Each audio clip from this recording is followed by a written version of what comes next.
Hello dear, अस्सलाम वालेकुम। तो आज आपको भाई दोबारा एक नई वीडियो में आपके सामने हाजिर है। जिस तरह के आपको पता है कि आज हमारे पास है 2 अप्रैल 2024 और हमारे पास आज का स्टॉक है सिस्टम लिमिटेड।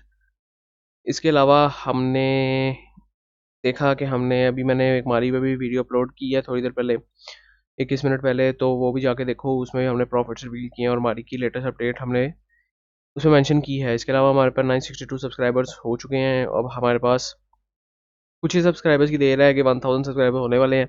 और आपको पता है कि जैसे 1000 सब्सक्राइबर्स हैं, हमने अपना फेवरेट स्टॉक आपको बताना है जो एक कंसिस्टेंट डिविडेंड्स देता है और इंशाल्लाह नेक्स्ट क्वार्टर्स में भी डिविडेंड देता रहेगा और उसकी डिविडेंड यील्ड भी बढ़ती रहेगी और उसकी एसेट्स की वैल्यू भी बढ़ती रहेगी। तो अगर आप लोगों को इस तरह का ब्लू चिप स्टॉक चाहिए तो जाके सब्सक्राइब करो, क्योंकि 1000 के बाद ही मिलेगा ऐसा स्टॉक।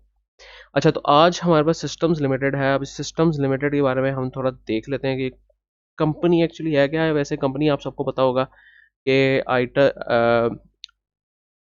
उसकी कंपनी है, आईटी की कंपनी है। और हम यहाँ पे देख लेते हैं कि सिस्टम्स लिमिटेड एक्चुअली कहाँ कहाँ लोकेटेड है। तो हमारे पास एक सिस्टम्स लिमिटेड डीएचए में है, हमारे पास पाकिस्तान में भी है, हमारे पास इनके जो ऑफिसेज है वो यूएस में भी है और ये लोग उसमें भी काम कर रहे हैं, यूएई वगैरह में भी काम कर रहे हैं, दुबई वगैरह में। तो सिस्टम्स लिमिटेड जनरेटिव एआई पे कभी काम कर रहा है। अब तुम लोगों को पता नहीं कि एआई क्या है, तो आर्टिफिशियल इंटेलिजेंस, और आगे आने वाला दौर ये सिर्फ जनरेटिव एआई पे ही होगा। तो सिस्टम्स इस पे काम कर रहा है। इसके बाद हमारे पास यहाँ पे और कंप्लीशमेंट्स, अगर तुम लोगों ने इसकी कोई भी वो देखनी है, वो इन्वेस्टर्स के बारे में, इन्वेस्टर रिलेशनशिप्स उन्होंने मेंशन की हुआ है, election of board of directors, company की प्रोफाइल, फाइनेंशियल रिपोर्ट्स, इन्होंने सारा कुछ अंदर जो है मेंशन किया हुआ है। यहाँ पे हमने कंपनी की प्रोफाइल देखनी है तो हम यहाँ पे आके देख सकते हैं कि इनका मिशन क्या है, कि टेक्नोलॉजी की कंपनी है, जाहिर सी बात है। इसके अलावा क्या क्या ये करते हैं, कंपनी के रजिस्ट्रेशन कहाँ कहाँ पे हैं, ये देखें। ये Pakistan status of company public listed company है, ठीक है। लाइसेंस इनका है 1977 से लेकर, लीडर्स इन आईटी हैं। इसके अलावा हमारे पास मुख्तलिफ चीज़ें हैं। अब ये कहाँ कहाँ एग्जिस्ट कर रहे हैं, ये हमारे पास मुख्तलिफ कंट्रीज़ में एग्जिस्ट कर रहे हैं। सिस्टम्स लिमिटेड ऑफिसेस हम देख लेते हैं कहाँ कहाँ एग्जिस्ट कर रहे हैं।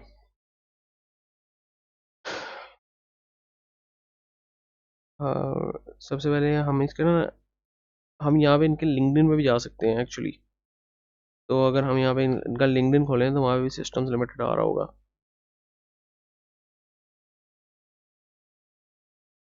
तो यहाँ पे सिस्टम्स लिमिटेड हम सर्च कर लेते हैं और 436K followers, which is a good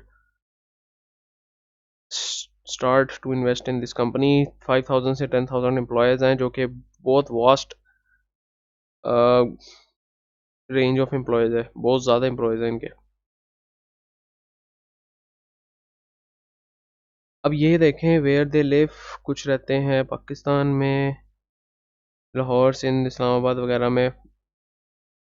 5000 कुछ पाकिस्तान में रहते हैं, जिसमें से लाहौर में 2000 कुछ रहते हैं। इस तरह फास्ट कितने बच्चे हैं ये हम सारा शो करवा रहे हैं। इसके अलावा स्किल्स वगैरह हमारे पास मेंशन है। तो ये एक मतलब बेसिक सा एक ओवरव्यू था जो कि इन्होंने यहाँ पे मेंशन भी किया हुआ है कि हमारी कंपनी 1977 से काम कर रही है आईटी पे। और जाहिर सी बात है, 1977 से काम कर रही है तो कितनी बड़ी कंपनी होगी। 600 प्रोजेक्ट से ज़्यादा इसने एकम्प्लिश किए हैं। यूएस में काम कर रही है, यूरोप में काम कर रही है, पाकिस्तान में काम कर रही है, मिडल ईस्ट में काम कर रही है और अफ्रीका में भी काम कर रही है। तो ये बेसिकली मकसद था कि दिखाने का कि ये कंपनी कितनी बड़ी है और ये कितने लार्ज स्केल पे काम कर रही है। अगर आपने इसकी वेबसाइट को देखना तो आप इसकी वेबसाइट भी जाके देख सकते हैं। इसके अलावा हमारे पास इसकी प्राइस में 10 रुपये का इजाफा इसलिए हुआ है। अगर हम देखें तो इसने अभी रिसेंटली डिविडेंड अनाउंस किया है, इसने 6 रुपीज़ का डिविडेंड अनाउंस किया है। और अगर हम बात करें कि ये मतलब ये डिविडेंड देने वाली कंपनी, हम इसको नहीं कंसिडर कर सकते, क्योंकि अब हमें ये सपोज 390 का स्टॉक है ना, तो हमें 6 रुपये डिविडेंड मिल रहा है इस पर। तो 6 रुपये और 390 को मल्टीप्लाई कर दें, फिर इसको मल्टीप्लाई कर दें 100 से, तो हमारे पास 1.5 रुपीज़ डिविडेंड 1.5% डिविडेंड यील्ड बनती है पूरे साल की, जो कि एक बहुत ही मतलब कि फारिग थकी हुई डिविडेंड यील्ड है, हमें पता है। लेकिन हम इस स्टॉक में इन्वेस्ट या कुछ स्टॉक होते हैं डिविडेंड के लिए, कुछ स्टॉक होते हैं कैपिटल गेन के लिए।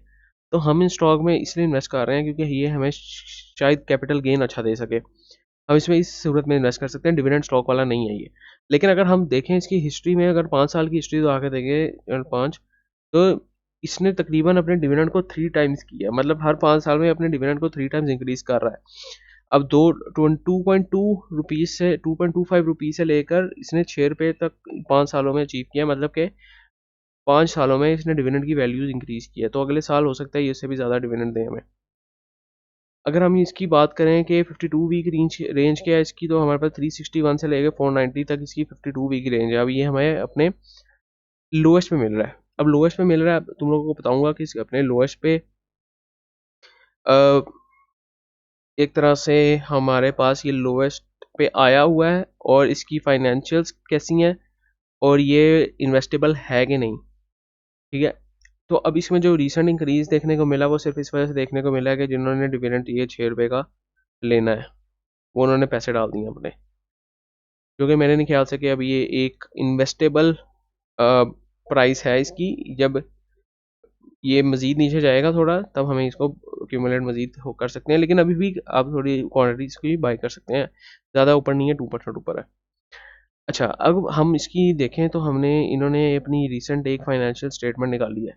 अब फाइनेंशियल स्टेटमेंट जब इन्होंने निकाली है ना, तो हम उसमें देखें तो इतनी बड़ी इन्होंने फाइनेंशियल स्टेटमेंट डाली है, तकरीबन 17 पेजेस की, ठीक है। तो अब उसको समराइज़ मैंने किया, उसको समराइज़ करके मैंने एक तो पीडीएफ बनाई है और एक हमने वो बनाई है, डॉक्यूमेंट फाइल बनाई है। तो अगर हम यहाँ पे देखें, लेकिन मैं तुम लोगों को पहले कंपनी का थोड़ा ओवरव्यू दे दूँ, मैं तुम लोगों को बता दूँ कि कंपनी की करंट वैल्यू और इस तरह क्या सारा सीन चल रहा है। अच्छा, यहाँ पे हम देखें तो प्राइस टू बुक हमारे पास 4.8 है। अब हमारे पास यहाँ पे अर्निंग पर शेयर हमारे पास काफ़ी अच्छी है। हमारे पास पीई रेशियो इतनी कोई खास नहीं है। हमारे पास इक्विटी टू एसेट्स अच्छा है। हमारे पास फ्री फ्लोट इसमें 60% है, जिसका मतलब ये है कि 60% हमारे पास शेयर्स लोगों ने होल्ड किए हुए हैं, मतलब 60% of shares are readily available in market to trade, इसका मतलब ये है। अच्छा, इसके बाद हमारे पास कुछ फंडामेंटल्स हैं, जिसमें सेल्स हम देख सकते हैं कि कंटिन्यूसली इंक्रीज हो रही हैं सेल्स। ग्रॉस प्रॉफिट मार्जिन में थोड़ी सी ऊपर नीचे आती हैं, कि वो भी सिर्फ इस वजह से होती होंगी, ये डॉलर्स की प्राइस की इंक्रीज और डिक्रीज की वजह से। अगर हम नेट प्रॉफिट मार्जिन की बात करें तो वो भी अच्छा अल्हम्दुलिल्लाह इंक्रीज होता जा रहा है। अच्छा, डिविडेंड पर शेयर की बात करें तो हम उसको नहीं देखेंगे क्योंकि डिविडेंड वाला शेयर नहीं है। अब कैश पे आउट की बात भी हम नहीं करेंगे। इसके बाद हमारे पास अर्निंग पर शेयर इंक्रीज होती जा रही है, जिस तरह कि मैं तुम लोग को बता चुका हूँ। इसके बाद ये मुख्तलिफ चीज़ें, अब करंट रेशो में देखें तो हम देखें करंट रेशो इनकी क्यों डिक्रीज होती जा रही है। तो इसमें ये भी हो सकता है कि कंपनी अपने एक्सपेंशन पर ज़्यादा फोकस कर रही है, और देखें इतनी बड़ी जॉइंट कंपनी है, ठीक है। अब उसके एक्सपेंशन के लिए भी उसको ज़्यादा पैसा चाहिए, हो सकता है कि वो खुद पैसे लगाए, हो सकता है कि वो डेप्ट ले बैंक से, तो ये भी पॉसिबल है। तो ये एक मेन चीज़ें मैंने इसके बारे में बता दी हैं। अब इसकी जो एनालिसिस रिपोर्ट मैंने बनाई है खुद, वो देख लेते हैं। अब इसमें this report provides an overview of financial and operation systems for year ended this along with analysis of pros and cause, जिसमें हम बेनिफिट्स और रिस्क्स मेंशन करेंगे, इन्वेस्टमेंट रिस्क के, इसमें क्या रिस्क हो सकते हैं और क्या बेनिफिट्स हो सकते हैं अकॉर्डिंग टू दिस स्टेटमेंट। इसमें हमारे पास क्या बेनिफिट्स और रिस्क हो सकते हैं, ठीक है। तो यहाँ पे हम बात करें तो कंपनी की हम सिग्निफिकेंट ग्रोथ के बारे में बात करेंगे, डाइवर्सिफिकेशन के बारे में बात करेंगे, और हम स्ट्रेटेजिक इनिशिएटिव्स के बारे में बात करेंगे कि कंपनी इज़ परफॉर्मिंग वेल और नॉट। इसके बारे में ये मैंने एक पीडीएफ बनाई है, अगर तुम लोगों को चाहिए मुझे कमेंट्स में बता देना है, मैं तुम लोगों को दे दूंगा। अच्छा, इसमें प्रोज एंड कॉन्स के बारे में बात करें तो हमारे पास इन्वेस्टमेंट रिस्क कहाँ कहाँ आ जाते हैं। लेकिन इन्वेस्टमेंट रिस्क में अब तुम लोग ये पढ़ोगे ना, तो तुम लोगों को समझ आ जाएगी कि ये इन्वेस्टमेंट रिस्क इस तरह के है कि अगर ग्लोबल आपके कोई भी पॉलिटिकल इश्यूज आए, या फिर आपकी डॉलर की रेट्स में इंक्रीज या डिक्रीज हो, तो वो उससे रिलेटेड है। एज सच कंपनी को इस लिहाज से, इस सिस्टम लिमिटेड को एज सच कोई भी रिस्क का सामना नहीं है।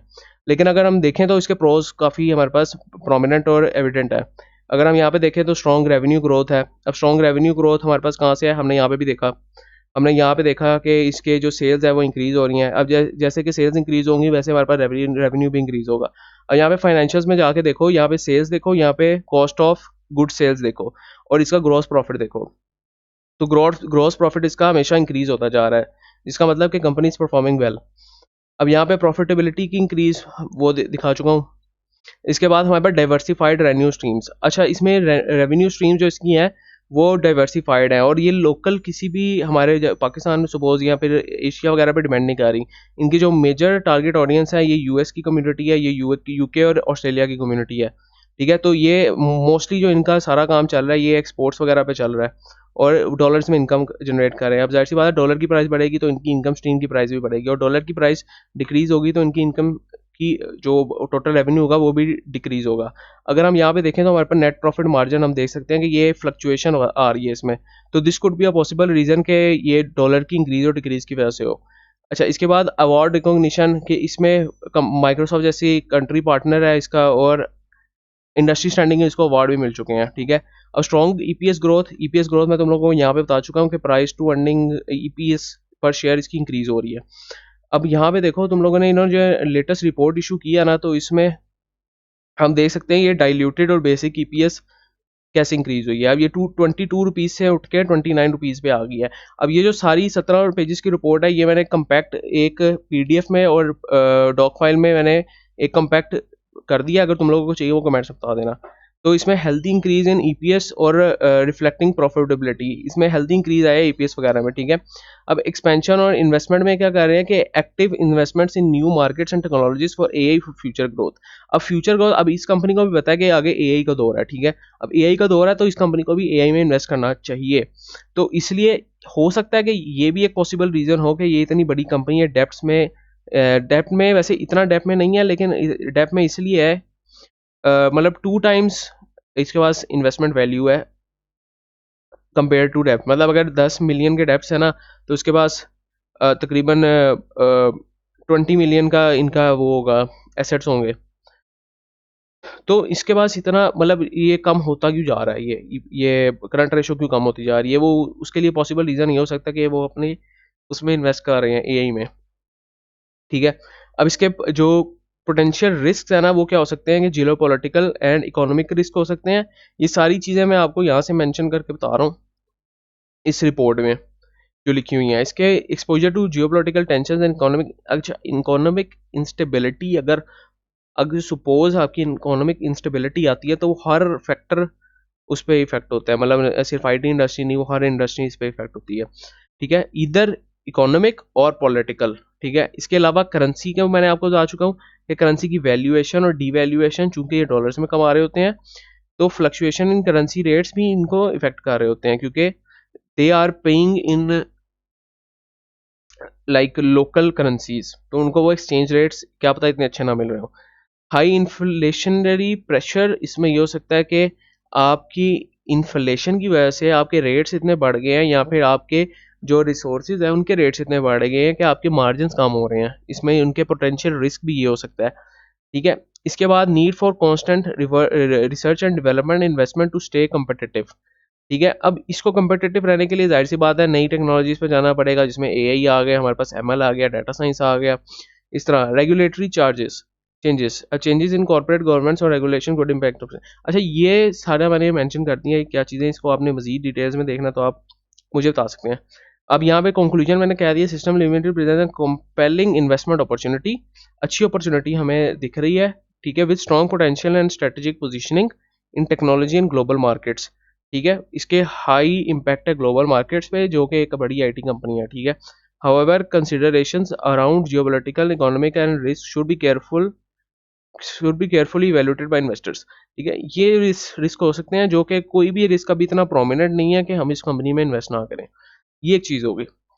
अच्छा, इसके अलावा मैंने थोड़े से स्नैपशॉट्स वगैरह लेके एक डॉक फाइल भी बनाई है, और वो ये सरमाया की वेबसाइट से मैंने स्नैपशॉट लिए थे। ये थोड़ी आउटडेटेड होगी लेकिन फिर भी थोड़े आप लोगों को बता देगी कि इसमें क्या चीज़ हमारे पास अच्छी है। अच्छा, ईपीएस हमारे पास पता है कि 2017 से 2022 तक प्रॉफिटेबिलिटी इंक्रीज हो रही है, ईपीएस इंक्रीज हो रही है।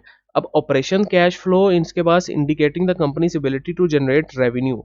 अच्छा, अब रेवेन्यू कंपनी का जनरेट हो रहा है इसकी वजह से, ऑपरेटिंग कैश फ्लो की वजह से। अब जो कैश फ्लो है ना, अब देखो, एक कंपनी ने अपने ऑपरेशंस को इतना अच्छा मैनेज किया हुआ है कि जो एक उसकी कंपेटिटिव कंपनी है वो 1 बिलियन में उसको कॉस्ट आ रही है। अब दूसरी, अब इस कंपनी को आ रही है कॉस्ट सपोज 90 मिलियन में, ठीक है। अब 90 मिलियन और 1 बिलियन में 10 मिलियन का जो गैप आ जाता है, वो उससे कंपनी का रेवेन्यू वगैरह इंक्रीज हो सकता है, ठीक है। इसके अलावा लिक्विडिटी रेशियोज इसके गुड है, करंट रेशियो इसकी अच्छी है, एसेट रेशियो इसकी अच्छी है, ठीक है। अब fluctuation cash flow from investing में ये है कि negative values could impact liquidity, जिसमें हमारे पास नेगेटिव वैल्यूज अगर कैश फ्लो फ्रॉम इन्वेस्टिंग में आ जाए तो हमारे पास लिक्विडिटी हो सकती है कि हमारे पास उसको इम्पैक्ट करे, ठीक है। अब वो कैसे आ सकती है कि सपोज कंपनी की इन्वेस्टमेंट्स इतना अच्छा काम नहीं कर रही हैं, कंपनी ने कहीं और इन्वेस्ट किया हुए हैं पैसे, तो उनसे उनको किसी पर्टिकुलर साल रिटर्न्स अच्छे नहीं आ रहे, तो ये उससे हो सकता है। अब इंक्रीज डेप्ट लेवल्स, अब कंपनी का जिस तरह का मैंने तुम लोगों को बताया था कि वैसे तो कंपनी की करंट रेशो बहुत अच्छी है, लेकिन देखें अगर यहाँ से गौर से देखें तो डेप्ट लेवल्स तो इंक्रीज हो ही रहे हैं ना, तो which could be a possible reason कि कंपनी अपने अंदर री इन्वेस्ट कर रही है, ठीक है। अगर हम यहाँ पे देखें तो हम यहाँ पे प्लो बैक रेशो भी देख लें अगर, तो प्लो बैक रेशो से भी हमें पता लग सकता है कि जो कंपनी है ना वो अपने अंदर री इन्वेस्ट करती जा रही है, ठीक है। अब हो सकता है कि कंपनी का अगर 100% रेवेन्यू है और उसका 50% लग गया है एम्प्लॉयज़ को पे करने में, या फिर मतलब जितना भी उसका वो टोटल उसने इनकम ली है किसी क्लाइंट से, उसका 50% लग गया है और उसमें अपना एम्प्लॉयज़ को पे करने में 20% बिल्स वगैरह में लग गया है, और जो 30-40% बचा है वो उसने अब प्लो बैक करना है। और उसमें से भी हो सकता है कि वो अब थोड़ा लोन ले, फिर 70% समथिंग प्लो बैक करे, तो इस तरह इसकी ये हो सकती है कि जिस वजह से इसके डेप्थ लेवल इंक्रीज हो रहे हैं। अच्छा, variable net profit margin shows potential science of inconsistent profitability. अब वेरिएबल नेट प्रॉफिट मार्जिन का मतलब यही है कि हमारे नेट प्रॉफिट मार्जिन, अगर मैंने यहाँ पे भी तुम लोगों को शायद दिखाया हो, फंडामेंटल्स में जो नेट प्रॉफिट मार्जिन हैं, ग्रॉस प्रॉफिट, तो वो थोड़ा सा वेरिएबल है। वो हो भी सकता है कि डॉलर की फ्लक्चुएशन की वजह से हो, या हो सकता है कि कुछ किसी और प्रोबेबली रीज़न की वजह से हो।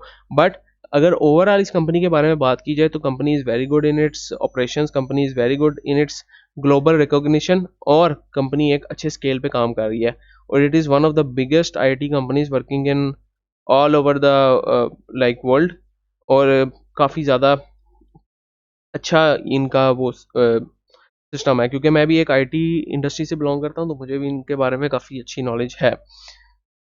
तो this was all about systems, और हमें अब इसमें इन्वेस्ट करना चाहिए कि नहीं, हमें ज़रूर करना चाहिए इसमें इन्वेस्ट। अगर आप लोगों को इस पे मज़ीद डिटेल्स चाहिए तो मैं इसका एक टेक्निकल एनालिसिस भी अभी इशू कर दूंगा, कि अपलोड कर दूंगा कि हमें किन प्राइसेस पे एक्चुअली इसको इन्वेस्टेबल ये है। अब 10 ईयर से देखें तो ये हमें देखने को मिल रहा है, ये कोविड में इंक्रीज हुआ था, जब आईटी सेक्टर ने बूम पकड़ा था 1920-21 में, तो ये 800 पे चला गया था। तो अब इसने दोबारा रिपेल करके ये 300 पे आया, और दोबारा थोड़ा थोड़ा थोड़ा एक्यूमुलेट हो रहा है, ठीक है। तो हमें इसको करना चाहिए कि नहीं इन्वेस्ट। तो लेट्स, चलो ये तुम लोगों को मैं छोड़ता हूँ, अगर तुम लोगों का कमेंट आएगा, ठीक है, कंपनी बहुत अच्छी है फंडामेंटली, ठीक है, इतना मैंने बता दिया। अब किन रेंजेस पे इसको इन्वेस्ट करना है, किन रेंजेस पे इसको, अब वो मैं तुम लोगों को पे छोड़ता हूँ। तुम लोगों अगर इस वीडियो के नीचे 5 कमेंट्स कर दोगे ना, 5 से 10 कमेंट्स, ठीक है, तो मैं इस पे एक टेक्निकल एनालिसिस की वीडियो भी बना दूंगा, ठीक है, क्योंकि मुझे तुम लोगों से रिस्पॉन्स चाहिए होता है, ठीक है। अगर तुम लोग अच्छा रिस्पॉन्स करोगे तो ही मैं इतनी मेहनत करूंगा, वरना मैं क्यों मेहनत करूँ, ठीक है। अगर अच्छा रिस्पॉन्स करोगे तो मैं इंशाल्लाह ज़रूर इस पर बनाऊंगा। बाकी मुझे पता है मैंने कम्युनिटी टैब में एक स्ट्रेटजी की वीडियो भी बनानी है, उस पर आपके 7 कमेंट्स आ चुके हैं, और इंशाल्लाह मैं उस पर भी एक वीडियो बना दूंगा, ठीक है। तो ये मुझे याद है। नेक्स्ट टाइम के लिए भाई को इजाज़त दीजिए, अपनी स्क्रिप्ट ज़रूर मेंशन कीजिए कि आपने कौन कौन सी देखनी है स्क्रिप्ट्स के बारे में एनालिसिस, तो वो इंशाल्लाह मैं बनाऊंगा। नेक्स्ट टाइम के लिए भाई को इजाज़त दीजिए। अल्लाह हाफिज़।